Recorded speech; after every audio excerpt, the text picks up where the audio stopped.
We back with steady rotation. You know how it is. Here we go. We being consistent with this now. So, so my man, Hey, yo. how you doing? Hey, man. Trying to stay alive. You know, I saw some of my friends swim today. It was kind of cool. They're like honestly very amazing. They're kind of like mermaids. It's wild.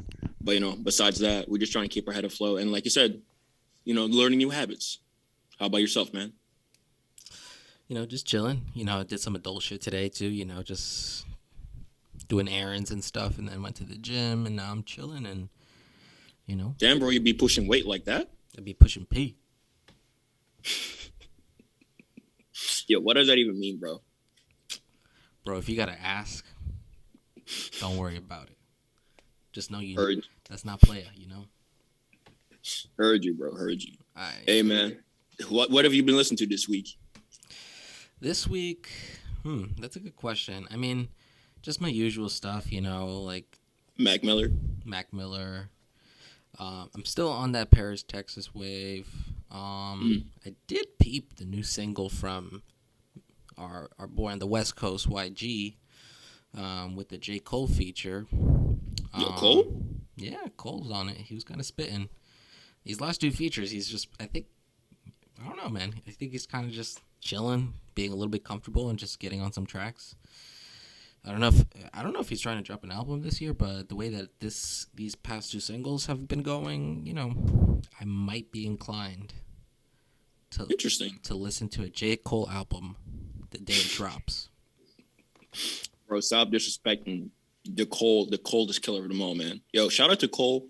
I liked his last album. And it's interesting that you mentioned that because I did check out the YG song too. And I was like, yo, is Cole trying to, get back on that feature run he was on back in like 2018, Yeah. 2019, if you remember that? Mm-hmm. He was kind of like everywhere. That's going to be interesting. So maybe, I don't know if we'll get a Cole album per se, but maybe we'll see Cole, collaborating with more people again. And maybe, like you said, the unexpected or non-usual cats, which would be cool. Yeah, I mean, like I said, I hope he's just trying to just chill out a little bit and just trying to like get on some tracks, have some fun, and, just spit some bars. But overall, yeah, I mean, what do you feel like you've been listening to this week? Anything worth sharing? I mean, that JID song with 21 Oof. 21 Savage still on repeat, bro. Woof. Bro, JID, I keep listening to that song too. I mean, he's still like, I don't know. I mean, I just don't listen to JID enough, I should say. I do listen to him. But I don't know, just something about his energy or the presence on the track. I'm like, he's murdering this track, but like silently. He's not like I guess an overly hyped, like when he gets on a track, like he's not like screaming or like going ape shit, but he's just spitting. I feel you 1000%, man. Like I still listen to his album that came out, DiCaprio 2. Came out back in 2019. Mm-hmm. Honestly, like you said, if you or any of the listeners like never like heard of Jid or just know him like off here and there, definitely check out that tape. He's definitely a cat to watch out for, and I definitely need him and Cole to like collaborate again whenever he drops, which supposedly will be this year. But so far, Yeah. that single's been in rotation. I've been listening to a little bit of Shmeen, Shmino, shout out to him. Shmino. And funny enough, actually, I haven't been listening to so much hip hop these days. So far, it's been a lot more of a Thundercat and Flylo music, bringing it back to 2013. I did listen to the new Kamasi Washington single that dropped yesterday too. I don't know, man. I feel like Kamasi, I like it, but then sometimes when these cats, like, no pun intended, sometimes they just go crazy on the track with their instrumentation, and it just like takes you to another place, and it's just like you forget sometimes like these artists, like they make like accessible music, and it's really chill. There's a lot of people like dick riding them, but then at the end of like they just get on their tracks, and then they actually like Thundercat can go crazy on the bass. Kamasi and like other people featured on his tracks can always go crazy on the instruments, like all those woodwind instruments. Flylo's production is always just like heavily layered, and it gets to a point where it goes from like production to like a pure art form in the way that he like constructs his songs. I agree 1,000%, man. Like Flying Lotus is a different kind of animal, and supposedly he's making another movie, and therefore he'll be doing the soundtrack or sound score. Which just off of that alone, I have to like at least experience that piece of art whenever that comes out. And then, but as for what dropped, this Friday, I checked out that new, Titty Boy album. Shout out to 2 Chainz. Dope ain't gonna sell itself. And I just gotta say, man, like the man's beat selection is always on point. He's definitely cemented himself in the stylization that he does a lot. And supposedly it's gonna be his last trap album for a while. He's going back to the backpack raps, if you know what that is. Mm. Yeah, and the few songs that I listened to right before recording this, I mean, definitely, the beats were going hard. I was like, damn, I'm kind of upset with myself that I didn't give this a chance because it's 2 Chainz. Titty Boy. If this was like 5-6 years ago, I would have been like, hell yeah, 2 Chainz album. Was there? Why are you leaving them, bro? Why you left your son? Your son is struggling out here. My son, my poor son. What was the album he dropped before this? The album he dropped before this. Let me do the quick Googles. Was there one like between Girls and this one? There's like Called Me So Help Me God, and he also has like Rapper Going to the League, because I think the one you think about is Pretty Girls Like Trap Music, right, which is definitely a trap classic in my book, man. I have no issue with that take. Yeah, no, like I gotta say, man, shout out to trap music. I love the production. Like I'll always love those rattling hi-hats. It's like something that just energizes me. Like when you can like just listen to a beat and song and it's like naturally invokes a certain amount of energy out of you. But I'm curious to see, like, since trap has been going on for like 10 plus years now, if what the next wave, the next next sonical wave will be in hip hop. I'm kind of curious about that. Got any takes on that? I don't know. I think it's interesting because I can see it going a whole bunch of different ways like it is right now. And that's why I feel like exciting and creative hip-hop music is like really kind of entering this new stage in this new decade. Because I feel even with a group that I'm listening to right now, Paris, Texas, like I sent you one of those songs like earlier in the week. And I mean, the overall instrumentation of the production, I'll say the instrumentation of that track is very like emo rock, but then the production is almost like trap. And I think they do it like that in a purposeful way. I don't exactly know what their inspirations are or like what they actually try to achieve with that sound. But then you also have like a guy like JPEG Mafia who kind of deconstructs his beats a little bit, and his production is a bit interesting in that way.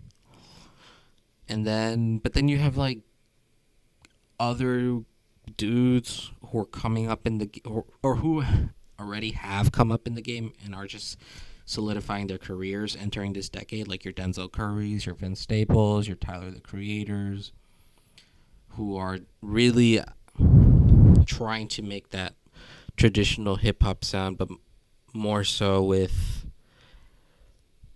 I don't really know, maybe a more modernized, or maybe not maybe not so traditionally like boom bap or 808s. It's there's always like something sprinkled in now. And then melting pot, you could say. Yeah, and now you got like the trap guys who are still popping off too, like Lil Baby, Durkio, like 42 Doug, Pooh Shiesty, like those guys are YB Better. Yeah, I mean those guys are doing their thing too, and they're still making quality music and popping off, and so I don't really know. That's a good question though. Yeah, no, like I wonder sometimes. I definitely agree with you that from, let's say, where we were 10 years ago, there's definitely now a more focused approach of fusing different musical stylizations together with the trap the trap interests. Mm-hmm. But I'm sometimes curious to see if maybe in like the next 4 or 5 years, if those rattling hi-hats that we associate with like trap will sort of die down in terms of mainstream sound, or maybe like in a similar fashion how sample based production used to just be the way how beats are made. Now will be used more sparingly to, like you said, have it add a specific flavor, or add a specific touch. It's kind of interesting. But you know what? That does remind me of them days of the freestyles, man. Like, again, shout out to these trap dudes. They obviously make great music, but man, nothing beats a solid freestyle in my book, man. Like, do you remember the days when you watch Hot 97 or maybe like, you know, Double XL and they'll see the freestyles and like that would be the impression that's how you would, you know, get to learn about an artist or say, all right, let me check out this artist's music. 100%. I feel like what were you going to say? I was going to say, like, how do artists now, I guess, quote unquote, not blow up, because I get that social media, but like, how do they, I guess, show them, like, present their skill level when someone is saying, all right, I don't know your music, but give me a sample. Like, I'm curious to see how artists now kind of try to give the, you know, user base or a new user base a taste or a sample of their style. Well, I feel like it is like pretty much all internet based, and my mind goes to music videos now. In terms of, I guess, like your question of like how do people show off their skill? Well, now you have this overall package of like you have the music, you have the artists, like, you know, either singing or spitting, but then you also have the artist's like aesthetic and artistic direction in a music video.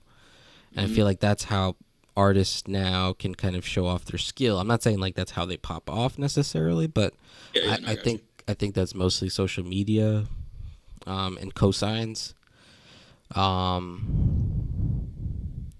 I think also maybe not. I think now it's like 50-50 when like they go to a radio station or like something like 105.1 or 97.1. Now it's like 50-50 the interview and the freestyle.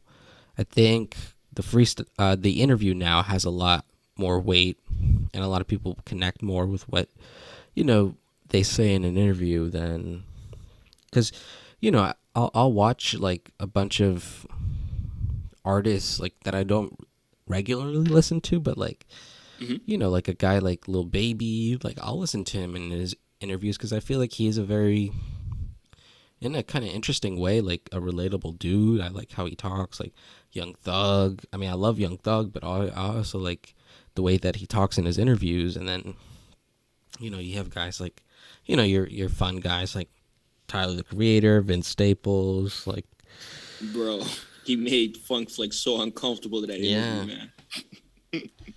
But I mean, I feel like the freestyle thing, I think it hit its peak probably sometime in the last decade, maybe like around 2015, 2016, you know. And I feel like, I don't know, maybe it could have continued if some of the bigger names actually did freestyles too. Elaborate. I feel like, I mean, when's the last time Kendrick freestyled like on a radio show? You know, when's the last? That was back in those like pimp days, I'm sure. Yeah, I mean, when's the last time Jay-Z got on the airwaves or on camera and did a freestyle? Not that he has to. He's already cemented himself. He's one of the GOATs. But, you know, even J. Cole. I mean, J. Cole maybe, I think he did one like a few years ago, but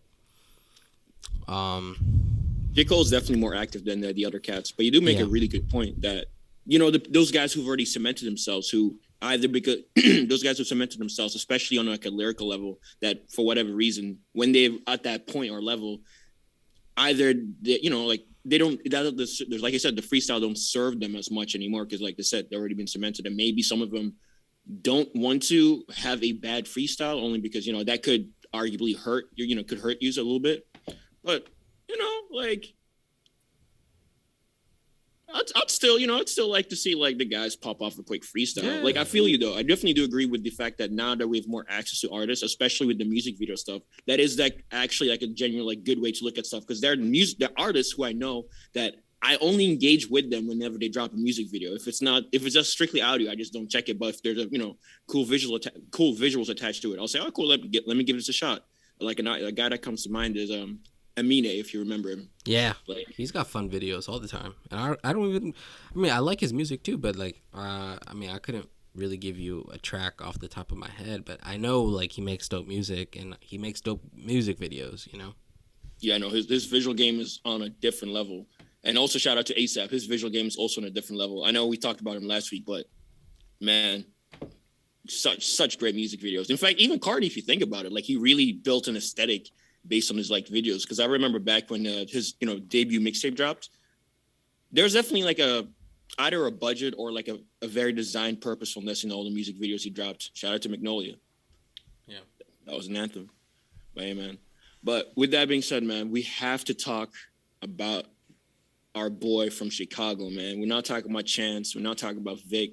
We're not talking about none of them other dudes, bro. We're talking about the one and only pivot boy himself, Sabito, or Saba. Saba, man. You know, it's crazy because I listened to this album and then I was like, damn, I gotta re-listen to his other shit because the fact that I'm not having this dude like in my steady rotation. I'm like, shit, man. I feel so like I would have never even considered myself like a huge Saba fanatic before the album dropped on yesterday. But I've always I've Care for Me, like that was an album when it dropped. I remember distinctly like listening to that like on repeat for like a little while, and then I just never revisited for some reason. And then I listened to this album, and then I'm like, wait, this dude is special. And I've just been kind of disregarding his music like all these years. I mean, Care for Me came out in 2018, so I felt kind of guilty that I'm here like asking for like, yo, where's the hip hop music, man? And this dude had a catalog that is legitimately like, he's a top tier, hip hop art. Yeah, I guess hip hop artist. Yeah, hip hop. I think he exemplifies hip hop in this album, man. I don't know, it is special, and I think there's a lot of it that we can kind of like just kind of pick apart and just analyze. But you made the great point that it does sound more like the bucket list project than Care for Me. I guess in the way that the album overall plays out, I definitely see the comparison there. But this album, man, it was just what I needed. I mean, not too many stuff has dropped this year so far, but Yeah, of course not. Yeah. I mean, it's going to be in contention for album of the year for me. Hey, man. First and foremost, you know that feeling when an artist you've been like waiting for drops music and it actually like delivers? It's such a great feeling, man. Uh-huh. Earl, try again, please. Sickle's cool, but get yourself some energy. Corday, we'll see what Corday does, but forget those dudes. man, like I was checking. So I was kind of the Saba head in the group, right? Like, in fact, Stoneman's actually the guy who put me on. One time we were in the car, he was playing Photosynthesis off of Bucket List, and I just remember hearing the Sonics. I'm like, yo, what is this? And so, oh, that's Saba. And then he put me on. I ended up listening to Bucket List. Then I listened to Care for Me at some point. Like, after Care for Me came out, I checked it out because I saw the NPR live show, if you remember those. So I was like, oh, damn, this dude's like really spitting. And I like the sonical choices in his like beat making. And then, like I said, 2018. So I was waiting for a solid 3 years. I'm like, yo, Saba, like, you got to drop something. And then there was like talks about him being signed to Dreamville. I don't really know if that worked out or not. Him and his gang, Pivot Gang, ended up dropping a group album. I listened to that. There was definitely some cool tracks. I like the final track a lot. And then he would just drop random Lucy's. In fact, he has a song with Denzel Curry, which is really wild when you think about it, just because stylistically you wouldn't think that those two artists would necessarily mesh, because I'd say that Denzel's have a high energy kind of rapper, while Saba's definitely more low key or chill. But they complement each other really well on the track. But all that to say is, he's dropping Lucy's. Next thing I know, there's talks about an album. I'm kind of like, man, whatever. Like, at this point, I was kind of sour because, like, bro, you made me wait for this long. Man, I don't even want it. But then, like, my boy, shout out to Captain Kirk. He told me, hey, bro, it's out. I'm like, nah, you're lying. Do my Googles. Oh, it's out. I hit play. Man, that just fed my soul. That was like a nice, pure listen, man. That album, that fed my soul. Yep. Yeah. I will say this. There's three things that Saba will always do with his music is he knows how to kick off his albums. it's always like a really just kind of interesting intro track. There's always at least one track where he snaps, and then he always knows how to end an album with you kind of contemplating, your life.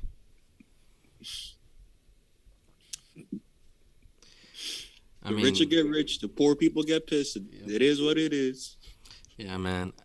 You know, it's funny. Like when you told me about the hidden track, I guess I was just on the track 2012, so I didn't really hear it yet. So, so then I played the last track, Black Thoughts on there, and yeah, man, that hidden track or whatever the outro to the outro track is, it is very poignant. It's like it just, I don't know, it just resonates with me, and I think it resonates with you too, man. Like I don't know, in the way that he kind of just presents this picture of like, I don't even, I guess, sort of like middle America experience, or just kind of that, like that bar you just said. I don't know, it just makes you kind of think about who Saba is as a person and who he represents. And I guess in the grander scheme of things, like Chicago as a whole, but also, America, Black America. Facts. So, I don't know, man. Like, yeah, this whole album had a lot of soul. And this is a radioactive ass take. This is not even hot or cold, but I don't know. This whole album just kind of reminded me of Blonde. Wait, for real, bro? Yeah. Okay, bro. Okay. Yeah. That's a big take. Not like, I'm not saying they're the exact Yeah, same no, albums, I know what you mean. but Like you feel the same energy, same vibes. They're yeah. cut of the same cloth. Yeah. They both have like that introspection. The emotion is there. I mean, obviously, Blonde has like, I guess, more emotion into it because it's about feelings and love and all that stuff. Who wants to feel that? Not me. But no, I feel like this album also has like that spring summer vibe that the first half of Blonde has. Especially with like those like kids kind of playing in the street sample, the birds like chirping samples. And it's a very, not like, Care for Me to me is kind of the winter fall album, and then this one is like the spring summer. It's not as I guess emotionally deep, but I'm from the standpoint of like depression.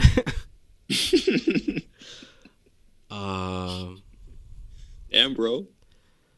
You want to talk? Yeah.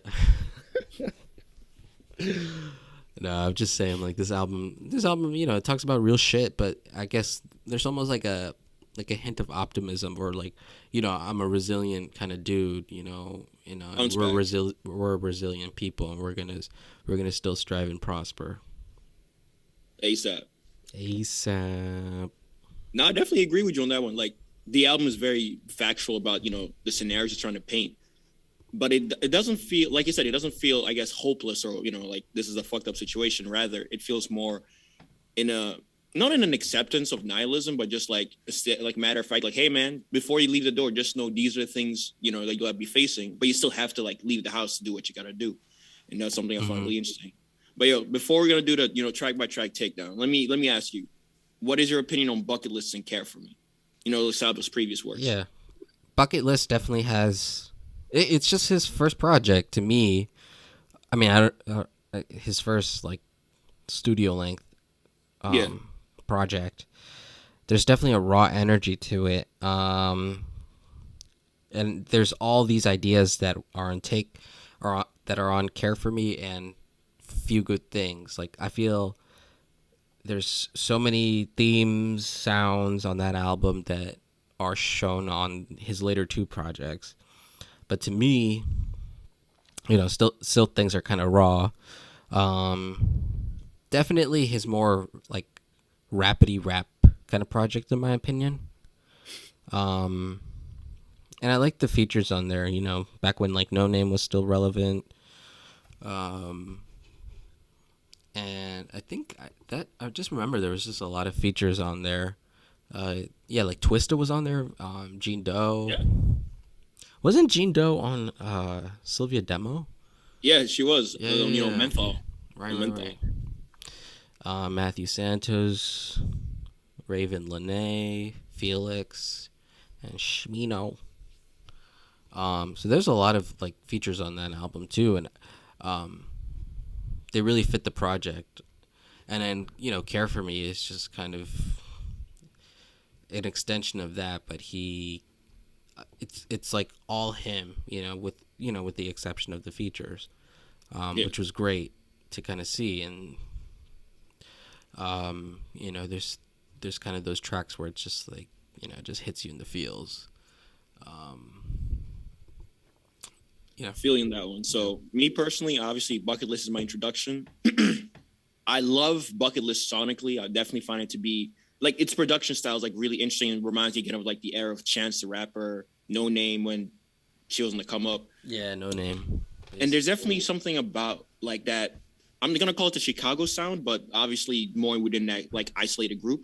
That I'm curious to see if like hip hop might like take a little bit to take some of these like soul like notes into like sorry, what I'm trying to say is I wonder if like a bigger artist or whatnot is gonna try to attempt to take these like soul notes and try to incorporate that into their musical style. I'm looking at you, Kanye, but I like I love it, like I love it sonically. Yeah. The features were cool. I will say that, and obviously to his first take or listening it back in retrospect, it does feel maybe a little bit all over the place. Like he's just he has a bunch of ideas he's expressing on the tape rather than like one cohesive thought or idea or theme he's trying to like convey. Yeah.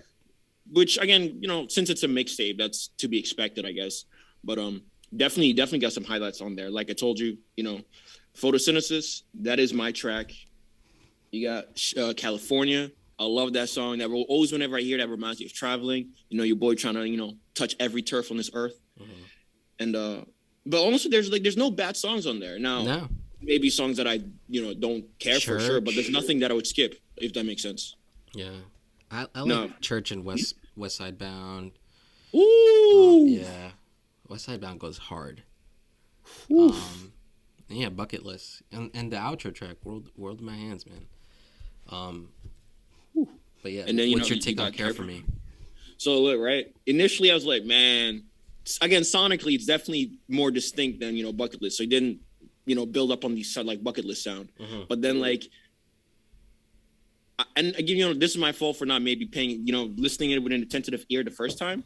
But like when I heard the last track, I started crying, bro. I can't even lie with you when he's talking about like heaven, okay. I'm like, this like it just puts me put me in an emotional place. And then when I started listening to the track, I realized, oh, he's talking about his cousin, like his his family member. It's not like a random track. And then you just hear the cohesive nature of that tape. I'm like, damn. So I'm telling you, like Saba, like anytime he sits down to make a project, I feel like in the back of his head, he's like, you know what? We can have the hype songs. We can have the beautifully produced songs. We can have the features, and I can sing and rap. But you know what I'm going to do to my fans? I'm going to leave them contemplating life with this outro track. Always. Like, this dude just... He has to do this on purpose.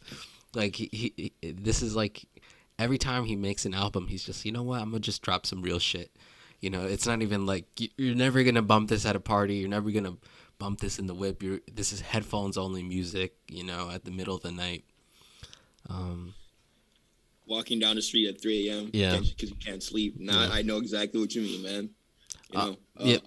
Before we get back into the new project, though, I just want to go off that point about the Chicago sound, because I actually had a similar thought today when I was like re-listening to all the music, and then I was thinking like Chance and Vic, and what was Vic's thing before he went solo? Did Donnie and the Trumpets, right? Yeah. And then even going back to like Common and then early Kanye, like there's always some sort of before Chicago sound kind of split off into like this sound, and then also kind of Mm-hmm.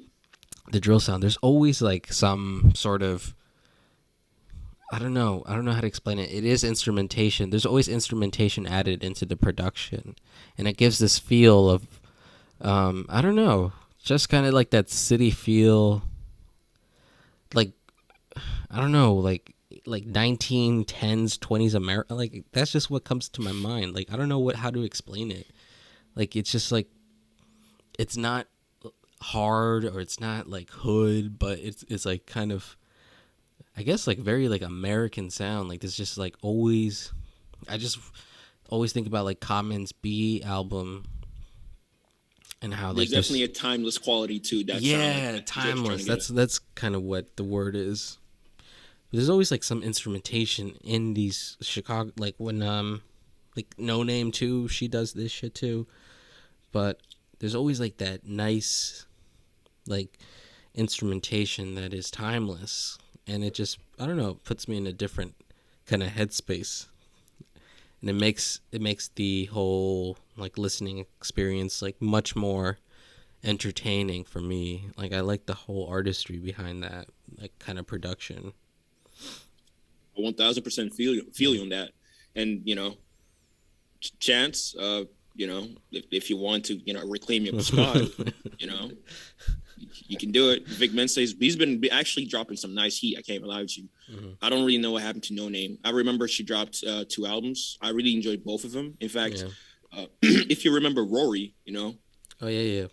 like they did a track together, and honestly, I was like, oh my goodness, like she's about to be like, she's gonna carve her own lane in hip hop. Like she'll be known to, like she won't blow up per se, because obviously the music is not necessarily supposed to be, like you said, it's not party music, but she'll have a lane for herself, and then Well, wasn't it because it was like one part like self sabotage, the other part like internalized racism or something like that?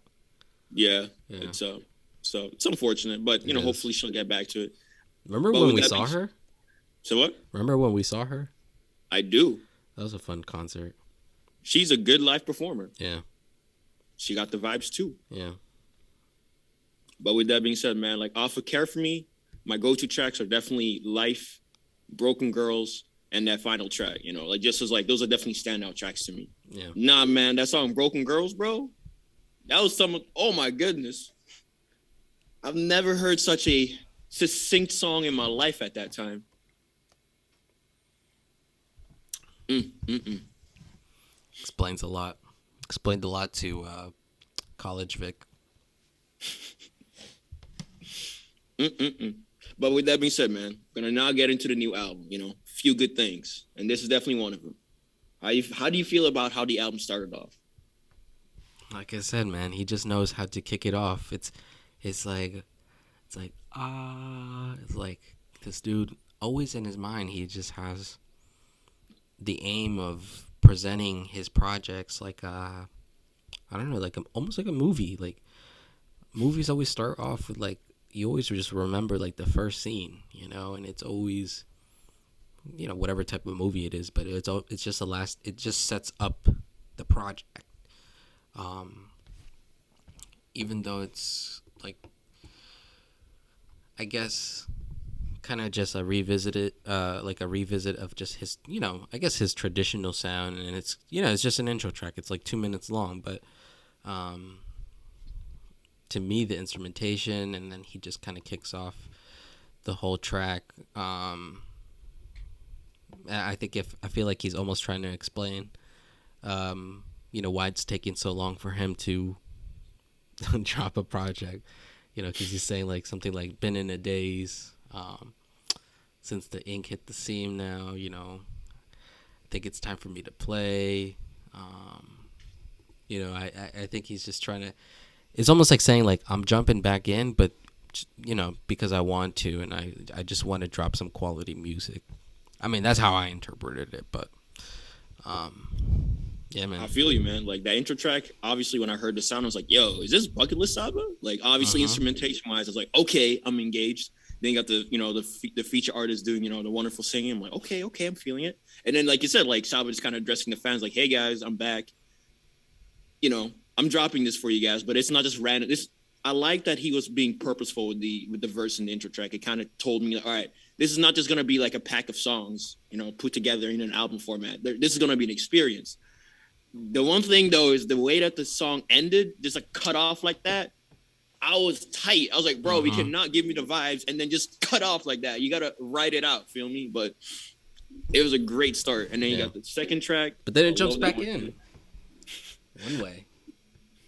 It does, but like, man, let me ride out with that little vibe. But like, then the second track comes in. Love that one too. Any thoughts on that personally? Yeah, I mean, 2 songs on this project so far for me. I just need to listen to it more. But this one and the last track have really important, I guess, kind of lyrics, but almost like just like a message, kind of saying like, want the peace, but don't want to die. It's a one-way street though. It's a round trip when we fly. Never one way. New crib by the seaside. On the one-way street though, there's a million ways to get by. And I think also coming off of the intro track, these 2 tracks are kind of touching on like, I don't know if he's just talking about himself, but I guess like the come up, but also still feeling, I don't know, like you can go in a million different ways with what he's saying about having money now, but still, thinking about where you came from, and then also like, what does this money mean to me? What am I sacrificing? What have I lost and what I've gained? I don't know, man. He's when he's like rapping about like when he gets to like the real shit, I guess, like it just makes you think a lot more, I guess, about like the social fabric of like the country that we live in. And for someone like him, growing up in Chicago, like that's like a whole different level to what he's saying. I don't know, man. It's just like, it's like 2 tracks in, and like I'm already like got the gears going in my head. I'm like putting on my glasses, like, and I'm like ready to like march the streets or something. Heard you wrote Future Black Month. Feel me? Nah, man. Like, wait. That's hold on. Oh my god, that's funny. Yo, Kanye, you better drop on 222. I got money riding on that. Oh my god. Yeah, man. Like the way that the second track just entered, I love the instrumentation, and then like that little flurry towards the end with whatever stringed instrument it is. I don't know. It's not a violin. I know that, but I just loved how that ended. And then from those 2 chill tracks that already set the tone, we get something a little bit, more high, like high energy, right? Like the song with what's his name again? Herbo? Yeah, there, G Herbo, yeah, or Lil Herbo, if you remember that. G Herbo. I liked it. It was a clearly a banger track, but I felt like he did it in his own style. It's not like he was trying to say, "I'm gonna make a bang track," rather than doing what Joey Badass did on that one song that shall not be named. He's like, let me use that inspiration and incorporate that into my style. And G Herbo had a nice sloppy flow. I liked it. It felt very fitting.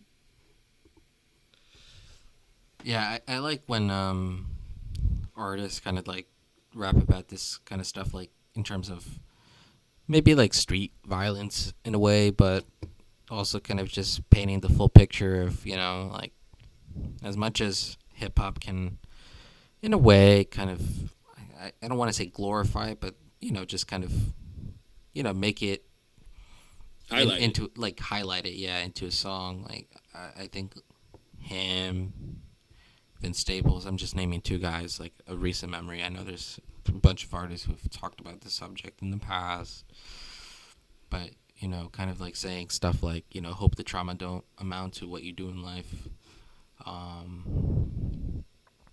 And just kind of talking about like everything else that like kind of entails being involved with the police at the street level in Chicago, and but you're right, he's just kind of rapping, and this is the track that he snapped on, and I don't know, 3 for 3 in my book so far. Kind of reminded me of DNA, if you ask me. What You makes you say remember, that? I think it's the energy, definitely his rapping energy and some of the productionary choices. Because, like I said, this is definitely a banger track, but it doesn't feel like it's a banger track, obviously due to the instrumentational choices, but it doesn't feel like he was trying to follow a trend. Yeah. And for whatever reason, it kind of reminded me on, like I said, DNA off of And then also an like album. he's kind of rapping like kind of mad on this, right? Mm-hmm. Yeah. Yeah, you can definitely feel that little aggression in there. Yeah, that's Give me why the ganja. more black skinhead vibes in my opinion. New slaves. That's a great song. That is an actual great song. Yeah. Nah, man. And then you got the next track. What was it called? I got you. Oh, Ellen the King? interlude. Oh, Bro. man. I wish the song. Chicago. Hey man. The Chicago. I wish that song was. I needed like 3-4 minutes of this song, dude. I hate that it was. I hated that it was an interlude. I'm about to smash my mouse. Why do artists all the time they make an interlude and they're like, you know what? I'm gonna make this dope as hell, but only for a minute. Like, come on, man. Bro, it's like a shot of euphoria, man. And then just leaves like hell. You know what it is. Yeah, one day we gotta talk about Euphoria, like on the podcast a little bit. Maybe one day when we got nothing to talk about, but Yeah, or when the season's over. yeah. But with that being said, man, like when I heard the pitch shifts and the Chicago sample and just the instrumentation, I'm like, oh my goodness, like Saba, what are you doing to me right now? And then like you said, just cuts. And I'm like, no, I definitely run that back at least 3 times at the first listen. Yeah. I was like, nah, bro, like, you can't just end it like that. Come on now. But beautiful interlude, still on topic. Just great use of sample choices. It puts a smile on my face when you can agree or see the vision of an artist, man. It makes me wonder, like, yo, J. Cole or Kanye or whoever, like these bigger artists, like work with him or something. But anyways, with that being said, then you go into the next track, Fearmonger. With Daoud. It was cool. It was cool. It gave me like 90s or 80s vibes the way he's like rapping. And he's doing that fake falsetto singing. It's like, all right, bro, I see you. Like, you could have gotten one of the homies to do the hook for you, but you were having fun with it. I see you. It's definitely like a fun track. I like it. It's a nice like kind of break in the past 4 songs. It's nice. I'd agree. Definitely a good sequence breaker. Yeah, it's a nice bop. I could see this being played at a cookout, honestly. True. Yeah, no, I have no complaints about this song either. I mean, I mean, spoiler alert, I don't find any song on this album to be an L, but I like more tracks than others. But hey, let's just keep moving on. Hey, bro, we just need to get Captain Kirk in the building. Oh, Captain Kirk alert! Then you got Crazy Bones. That was the single that dropped. Man, I loved Saba's verse.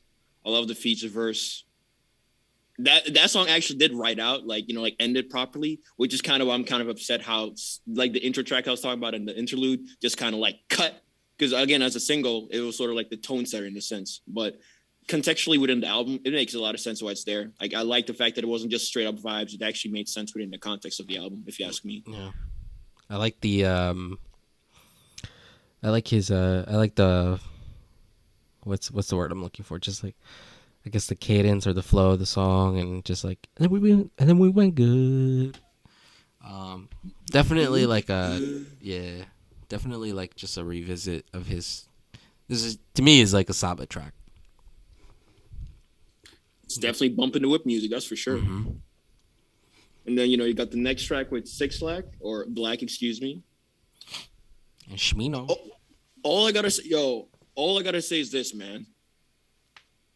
Isaiah Rashad, you had 6 Lack on your track on Score. This is how you use 6 Lack on a track. Whoever is gonna collaborate with this guy again, I need you guys to use 6 Lack in this manner, because, oh my goodness, those feet. such an excellent use of it, such an excellent incorporation of those feature artists, man. Like Shmino and Saba, whenever they work together, I think that they do great stuff. Six Mm, Flag, I've definitely heard tracks of him that I find very solid. He's a very great freestyler as well. But yeah, this just felt like a perfect vibe. yeah. And I don't think the production like overpowers any of the artists on the track. I think everyone is able to shine on it. And you're right, Rashad. Come on, man, got to run it back now. Yeah, you got to run it back with another album with the Black feature. And then, after that one, Simpler Times. Mm-hmm. Bro, that's the song for me right there, man. Like that's the song I can just like put on repeat. Wishing for a simpler time, man. You said this was the fake no, All no, no, Herb, no. right? This is what All Herb wanted to be Oh, off okay. of The House is Burning.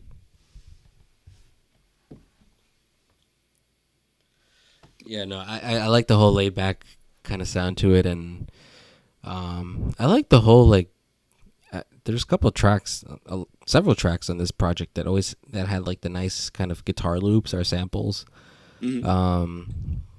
Yeah, man, chill. Like, and then this is where like I started to think about the whole like spring summer kind of vibe. Mm-hmm. Definitely, it's got that nice quality to it, and so good. I Man, mean, like this is just like turn off your brain kind of music. And you just dive into it. You just let it wash over you. I feel you just let your thoughts be. It's a beautiful song, and the feature artist, I liked her vocal timbre to it for whatever reason. I gave it like a very like a mother like quality for whatever reason. I don't really know why, but verses were incredible, and then how the song ended with like that little pitch shift and the beat kind of did like a slowdown, but not quite. Kind of reminded me of that Denzel Curry single that came out, "Walking." It ended on such a great note, man. Like wishing for a simpler time. I could go on, but like let's go to the next track. This track, probably Soldier. it's top 3 for me. Interesting. Yeah, I really liked it. I think the production's really awesome. I like the whole kind of, just kind of like, yeah, I guess like social commentary. Kind of, You know what what were you gonna say? You know what I really loved about this track? Obviously, he put on his homies from Pivot Gang on the track, but I don't know why. I really don't know why. But when I heard the song, this just straight up gave me like pro era vibes, like back when Joey dropped that album. This is like that collaborative music that just feels soulful, like or Spillage Village, if you know those guys. There was definitely, I felt a community level towards the song just by how it sounded, and then when you actually listen to the actual like lyrical content about being about being the streets and such, it just put everything together. And just again, I was just impressed of how well he executed on the idea. Like he didn't just do one take. Like he took his time with this one. Yeah. Awake by the morning, someone prayed. Say that again. Awake by the morning, someone prayed. And I like the whole, another tip for Mr. Rashad. This is how you utilize a kind of sample at the end of the song. Yeah, I mean, I love the way that it ended, and I thought it was, it fit in with the track, it fit in with the overall album, not just randomly put in there, but yeah, maybe Captain Kirk will agree with me. You guys have the same blood. You guys were just born in different eras. But with that being said, man, if I had $1, this is maybe not my least favorite song, but this is maybe the song I was just kind of like, yeah, like again, not bad, but maybe like again, this not the sound I was looking for. But what I will say is that this is the type of song I would be able to play in like a social setting, and people be asking like, "Yo, who's this dude?" And I'm like, "Oh, right." It's the artist's name. You should check him out." And then, like I put him on. This is definitely like the introduction track for, someone who is maybe like less inclined to listen to social commentary music off the rip. I think that once they listen to the music, they'll like it. But, like you need to, feed them the medicine with some sugar first. Yeah, man. I mean, yeah. I don't want to discount it as like a filler track or anything, but definitely lyrically and sonically, it's just a very like I don't know, just a chill track. Um, but overall, yeah, like probably the bottom half of my favorite tracks. But not to say it's bad or anything. Now I feel you. I will say this though. I like the semi-vocal inflection changes with how he's attacking the flows. Because like I said, it's very much like a trap record, and he could have gone very plain on it, but like again, he still has some of his own personal flourishes on there, which I appreciate. Yeah. And then we got Stop That. I mean, what do you think about this track? Bro. Bro. This reminded me of Life off of Care for Me. It's militant music, bro. That's all I gotta say. Stop it. You are more concerned about what others say. That says a lot to me. That just like honestly fucking encompasses the whole social media rap game, whatever you want to call it. Stop it, please, bro. That's the music that made me want to go Black Future. Stop that. Stop it, please. You know, I like when I like his decisions to always kind of scale back on the production, but it's still a hard like beat, you know. And he just starts going in, and then kind of that aggressive flow almost, not too aggressive, but yeah. I mean, yeah, it's the dude just knows when to I guess like sequence his album correctly, or he knows the correct amount of like, I'm gonna have the chill songs, I'm gonna have the you in the car with your girl songs, I'm gonna have the raps, I'm gonna have the dope ass interludes. But yeah, then we get into the last three tracks, and this is where I start to like kind of go off into a daze. Definitely get those spring summer vibes in these last three tracks. This is where it starts getting a little bit more heady, more headspace, a lot more introspection. But Make Believe with our feature, Fushi. Bro, I don't know how he did it. I don't like, how do you start an album so strong?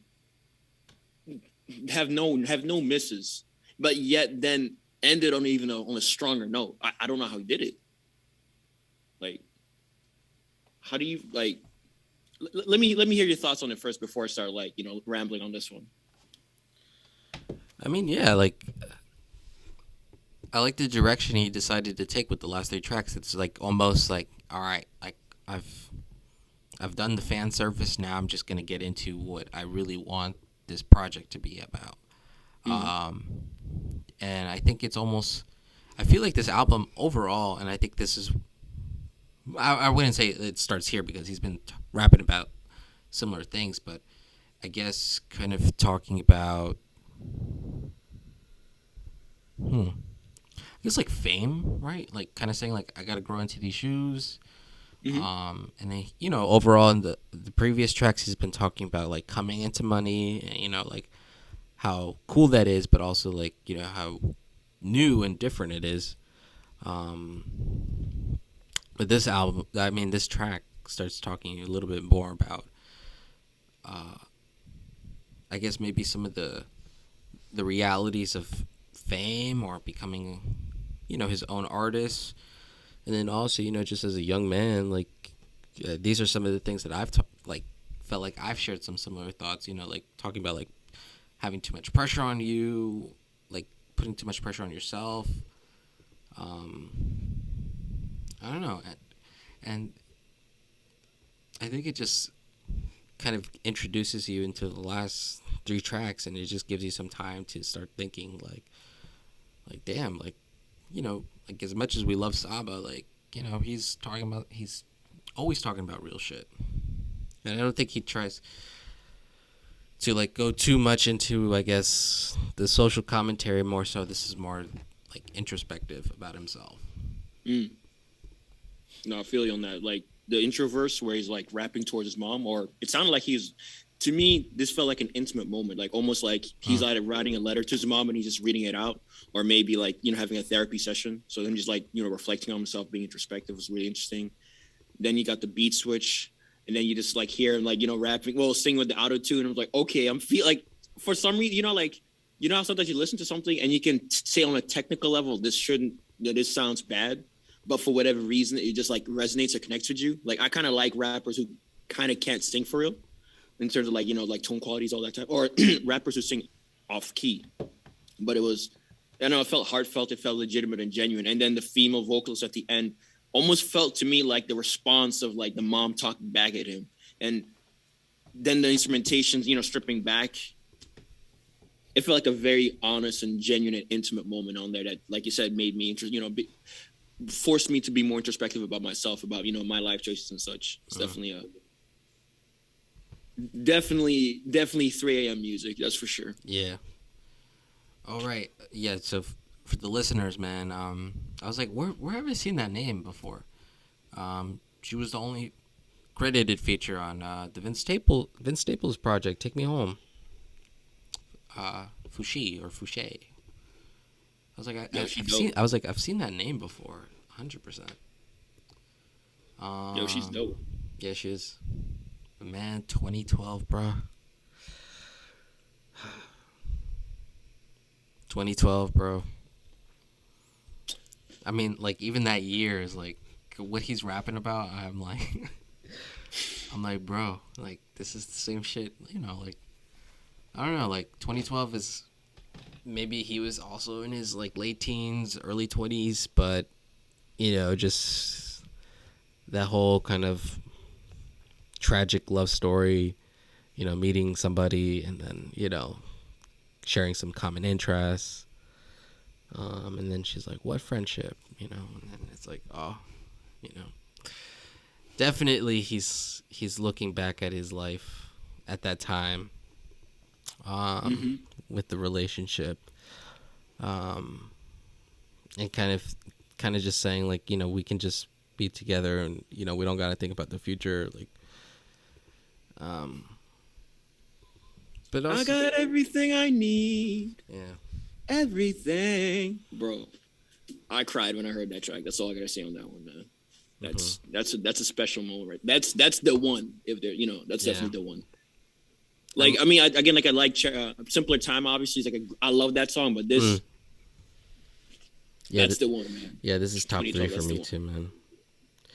I mean, the whole like just like the story is basically him just telling the story of like his time in 2012 and just like, I guess he met this girl and like, just how he felt, and kind of just talking about everything kind of just stopping in time, and you guys are just kids, and it's like still kids, but you're in your 20s, but you don't really got a job, you just got school, like just like an innocence about that, and just like feelings and all that shit we try not to feel anymore.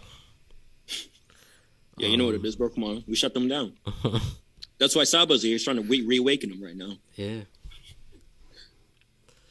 All I gotta say is, man, that's a beautiful track, and it's funny actually because I thought that was like the last track of the album. So I was like, oh my goodness, like this ended on such a great note. But like, no, we got another one. That final track, bro. That final track. First and foremost, shout out to my boy Black Thought. Best rapper uncle in the game. Yeah, dude. Yeah. Black Thought is that uncle at the cookout that just always spits like facts. He's like, just says some like, always some introspective shit, or just always has like some life advice for you. And then he just dips with the plate, and yeah, every time he, especially like when he features on a track like this, it's just like, I don't know. He's like telling a story. It's not even, it's poetry. It is rap, but he's also saying so much. And he was on this track for what, like 30, 40 seconds? If that. I mean, yeah, man. I just find it so funny how effortless he makes it seem. Because, like, yeah, he was only there for a short amount of time, but he said so much. And he said it so cohesively, too. It's like, damn, like, you don't have to, ramble on. Like you could just say your point very succinctly if you're good with the words. I like the social commentary in Saba's, initial verse. The instrumentation is obviously still on point, and I kind of like the sort of vibe of like this track sonically versus the 2012. It almost felt like side A to side B, if that kind of makes sense. Like they definitely felt like either made by the same producer or there's some kind of connective tissue sonically speaking. But again, I'm strictly talking about like the beat, like instrumentation, the beat work. But Saba killed it again on the hook, and then the track ends supposedly. But then I hear some birds chirping. And then a little bass playing, a little bass. I thought Thundercat was there for a quick second. And then we get that verse, man. It's crazy. I mean, yeah, like I said at the beginning of this episode, like, this is the other track that has just kind of this verse in the hidden track or outro track of the outro track. Don't ask about my independence. We're not financially literate.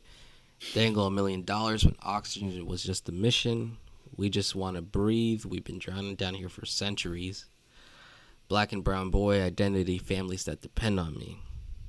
I was like, bruh. I mean, there's so much behind that. And you can even like just get deep into that and just kind of like analyze the timeline of what he's saying and kind of saying, just the history of being a person of color in this country goes back all those centuries, and it goes up to today, modern day, and it's still kind of all these aspirations and challenges and struggles that we have. We're still kind of like tangled, with the past of the history of this country, and still like, so much is asked of us, and there's just all this, I guess, just challenges that we face, and I think he's being very vulnerable on this album, and it just coalesces into this last track. But yeah, he's just being vulnerable about throughout this whole album, and just saying like, I don't know what to do with, I don't know how to feel about these riches. I don't know how to feel that I'm like a successful artist from Chicago. I don't know how to feel that, my mom is, has done so much for me, or like my ancestors were, kind of stolen from, their homeland. It's like, there's just so much, and yeah, and then he just ends it, and it's like, bruh, like, I'm not trying to think or feel today, and this is how you do me, like.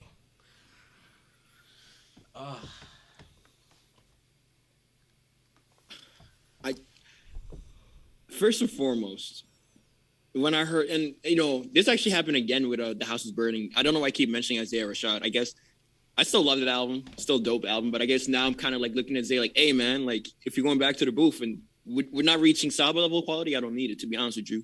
That's not to compare them, just to say like this is gonna be a new standard or bar for some of these artists I'm like looking out for. Yeah. But due to me again listening to this album, on a streaming device, obviously like when the track ended, I thought it was done, but then I saw like, oh, there's still some more time, so I just kind of skipped ahead until I saw the secret verse. I'm curious to know for those who were able to experience that verse without, like knowing there's a secret verse, like how that would have been. But I found it really interesting because it almost sounded to me like that verse was supposed to be part of the first song in terms of instrumentation. Because remember how the album started off with the bass player. So like, Ooh. I wonder if maybe like he kind of split up or cut the track in half and like did it like that. Maybe he did, or on purpose. Whatever. But that's like, it was really dope. And when he says, man, when he was talking about like we were trying to make it better, that's why we went to the Pacific Ocean or Pacific. The West Coast, yeah. I was like, or I think it is Pacific Ocean. I forget, but yeah. Yeah, like, no, but when he's essentially talking about like for a better life, that's why we have to like roam out. But there's certain decisions you're gonna have to make, and like him even like recognizing that some people are gonna have to make decisions that you can't relate to just because of your position. That to me, like, that definitely made me do a double take. That's like, sometimes like, how it's easy to again judge people for what they do and stuff, that type of things. But it's like recognizing that some of the things they'll have to like contemplate with, you'll never have to be in such a position or in such a vulnerable place. And it made me want to write my emotions down, bro. That's all I got to say on that. It made me want to reconnect with my soul. Yeah. I mean, and now that we've kind of like talked about every track, now, like whether or not he split up the track, like he definitely put this at the end, and he gives us an idea of like why he called this project Few Good Things. It's in the lyrics. It says, we turned a bunch of nothing to abundance, few good things. And I guess you could either look at that from the perspective of like how hard it has been, just still like, and I don't. It's part of, I guess, kind of the Black experience in this country. Like turned a bunch of nothing to abundance. Like all those centuries and all the hardships, the discrimination, the racism, segregation. Like, and now in recent memory, like, not even a full lifetime, have people of color like begun to, I guess, just get, I don't even want to say reap the benefits, because it's not even like it, like those benefits should have been bestowed upon everyone from the get-go, but that's just not how 40 acres and a mule, bro. Come on, you know what it is. That's just not how it worked out. Nope. And it's just personally speaking, like this is I get it. Like Saba's talking about he could be talking about the Black experience, but it's a good social commentary. Like even for someone like me with immigrant parents, like this just like it still means something a little bit different to me. Turning a bunch of nothing into abundance. Coming to this country. But there's been a few good things, right? Like, like. Shout out to these hoes. Yeah. No, that also, like, I do feel you, because coming here to America personally, like, it's not that I came to America. Well, my mother, it's not that she came here to America for like a better life, but she did remember. She always told me that she wanted me to have the exposure that America provides, because believe it or not, America still is like the center of the world. Like, if you blow up in America, you're gonna get the rest of the world will look at you, so to speak, or you'll have that audience, so to speak. And just being able to sort of see, where she came from, working towards getting, applying herself towards, jobs here and there, to at some point being able to work in a financial position, and now that she's flying, and also now finally getting her paperwork in that she's now an official U.S. citizen. It's just interesting to sort of see like all the pain and struggle that like went through, but also being able to say like, hey, like there are a few good things. Because for instance, for me, I'm very lucky and fortunate to say that I actually have 2 passports. But I still have family right now that I know who are actively trying to come to America, right? And they've done the visa process like 5-6 times, and they've been rejected each time. And it's like wild to me to see, like, recognize, like, wow, like if I want to go somewhere, at most I just have to pay some kind of fee or whatever to go. But other people are literally locked out of countries, and if they wanted to go, they need to gain some form of permission. And and of course, like sometimes people are in very desperate situations where that bureaucracy doesn't really pan out. Border issues and such, but the track definitely left a stain on me, bro. Yeah, man. I mean, last night I just kept replaying just the hidden track over and over. Like, I don't know, like I just legit, like I would just kept playing it, like close my eyes and just listen. Because man's speaking truth, and I guess a few good things, like you can look at that from an optimistic standpoint, from a standpoint of being grateful, and maybe also with optimism and just trying to like look forward to the future, your future. And I don't know, man. Yeah, like you said, like in the beginning, as you said, man, the album obviously is very factual about the nature of the world, but it didn't feel depressing or like nihilistical. It felt, just like know what you're getting into, but you have to do what you got to do. Yeah. There's very few projects that ever get me, I guess, I don't know, like emotionally introspective.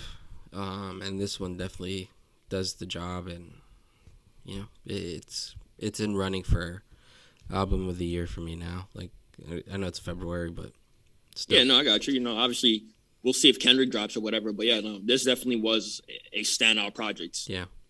And all in all, Saba, thank you. I know I'm pretty sure you're not going to hear this, but the album was beautiful. You made me think about things that I usually don't think about. I don't need another album from you for a long, long time, honestly, because this is a lot of food to digest. And honestly, this does lead into like a legitimate question, though. Were we wrong in 2012, 2013 when we said Chainz was that guy from Chicago? Yeah, but I'm kind of glad it turned out this way, because I feel like, if anything, if I guess, I don't know. I mean, Chance was independent, but if a label or mainstream, the whole mainstream kind of vibe, like, plucked Saba out of potentially ever dropping, his last two projects, and we would have gotten some like commercialized or mainstream kind of sound, then I don't know. I don't know if we'd be saying the same things we are today. Man said money ruins a lot of things. Yeah. I mean, Saba said it too. He said it throughout this whole album. Like, yeah, I wish I and this is just for him, man. Like, I wish he was a little bit more, like, I wish he could get the bag. I know he's probably well off, like, more than the both of us combined, but still, he deserves his bag too. I hope that he gets more recognition from this album personally. Like, yeah, shout out to Vic Mensa. The internet tape was dope. Then he did some questionable musical choices. Now he's kind of getting back to it. I do like Vic Mensa and Kate Tronado. Whenever they work together, they're just magic. Chance, As a Rap is a classic. Come on now. Like, let's not even act like that tape doesn't solidify the 2010s, Blogsphere era type music. I like the free album that he did with Donnie Trumpet. Do you remember that one? That was on Apple Music for free? Like the Social Experiment one. Oh, yeah. Yeah, I mean, I thought it was a Chance album. It's more, Social Experiment and Donnie the Trumpet or Trumpist. Mm-hmm. But, like the strikes that Chance was on was dope, and all the other songs are cool. It's actually funny, too, though, because Saba was on there as well. And No Name. And, a couple other guys. And then, you had Coloring Book that came out in 2016, which is like the big blowout album. Now, right. Personally, me, I liked it. I was cool on it, but I didn't fall in love. Like, I didn't necessarily understand the sort of recognition or attention he was getting from that specific album. I didn't think it was all of that, but I also recognized that he was going with a different sound, hence why some of it didn't quite resonate. Though, shout out to that Jay Like feature. What did you think of that? Of like, his debut project or album, I guess. Who? Coloring Book. Oh. I mean, to be honest, I didn't even really like it when it dropped initially. You said you went too commercial, man. I guess I saw the writing on the wall. What you mean, bro? He made with Kanye West. He was never supposed to fail. Man, I mean, I just remember that Young Thug song too. That shit blew up, and I was like, I mean, I only ever heard that shit in parties and on the radio, and I was like, yeah. Maybe he might come back to his acid rap days, after this project. Nope. I love my wife. Yeah. Look, man, that album, I still don't hate it. I don't think it deserves all the hate that it does. To me, this album, do you remember that one J. Cole track on For Your Eyes Only? It was called Up Folding Clothes for You. Remember how I was like rapping about him wanting to fold clothes for his woman? Mm-hmm. That, I feel like that was like that song about the album that Chance made. I feel like that's like every track. Well, most of the tracks, I felt like that was the energy he was on.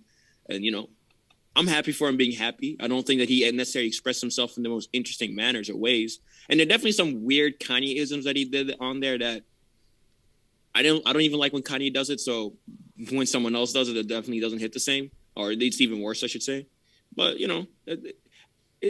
I'm surprised I'm surprised about the backlash, but I'm really more surprised that like after all of this like backlash, he didn't kind of want to go back into the studio and like prove people because he could still write. I don't know if you like noticed his feature verses, but like he did a feature verse for Spillage Village, and when I heard that, I was like, okay, bro, like I know you still got it, right? Like kind of like Schoolboy Q, like I know you still got it, so just like redeem yourself. But it's been like what 2-3 years now, and he's acting, he's doing ads and all that stuff, but it's not rapping. That Starbucks ad, oh my god, bro. That shit was hot garbage, bro. That fucking whatever he started doing on that NPC, I was like, what is he doing, bro? He's just hitting buttons. Like sometimes you know when like the dark twisted fantasy era Kanye, like a lot of people like in YouTube video comments are like, he's just pressing buttons on the NPC. Like, why is this a good music? And it's like, well, all right, man. Like, it's Runaway. It's like one of the best tracks of the 2010s. Like, it's if I have to, it's just gonna go over their heads. But if someone said that shit for this, I would 100% agree. Like, dude is just pressing buttons, and it's like It's like there's no rhythm to it, and it's just like I don't know. I'm talking mad shit about a Starbucks ad, but he was like, "All right, let's go," and I'm like, "Where are we going? Where are we going with this?" Yeah, no, man. Chance definitely has an interesting trajectory. I think he can still come back. To be honest with you, Yeah, I think so too. Like musical relevance. I don't know if he'll have the same star power. That's like yet to be seen. But all that to really say is that again, from the people from that camp, everyone's looking at Chance. Like Chance was the dude, maybe Vic, but like Saba was like low key in the low. And I feel like now with the track record that he has with these 3 quality projects, I genuinely hope that. I mean, I want him to get the bag, but I really hope that like he now starts to enter into people's conversations. Like, yo, Saba might really be that dude. You know what I mean? Like, I hope he doesn't just remain like an enigma, if that makes sense. Yeah, I agree. That's why we're talking about him. Feel me? But yeah, man. Big ups to Saba. I mean, like I said, album of the year so far for me. Can't say much more. It's a great project. Check it out. Check out his other projects too, man. Like I said at the beginning of the episode too. Like I disregarded his discography. I gave it several listens, but I just never revisited it. And this album to me just cements his place in hip hop. In this kind of neo soul R&B kind of sound, feel, whatever. But man, knocked it out of the park with this one. Go buy it. Honestly, that's really it, man. Like this is a great project. Two music heads just gave their opinions on every track, told you why we like it. Maybe you guys never heard of him or saw him a random feature verse. Go check it out. Open your heart, reawaken it, feel me, and just understand. Like, don't fumble the bag trying to get the bag. Yeah, man. But that's all the time we got. Steady rotation, man. Okay, so we out. I love my wife. All right, we out.